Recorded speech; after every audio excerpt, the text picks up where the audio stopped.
பாண்டவர்கள் ஏன் நரகத்திற்கும் கௌரவர்கள் ஏன் சொர்க்கத்திற்கும் சென்றனர் தெரியுமா?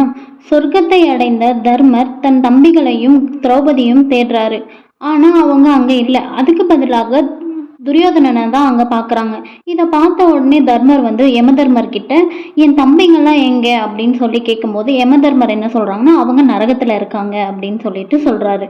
இதை கேட்டு கோபமடைந்த தர்மர் எல்லா பாவங்களையும் செய்த இவன் இங்கு இருக்கிறான், தர்மத்திற்காக போரிட்ட என் தம்பிகள் நரகத்திலா என்று கேட்கிறாரு.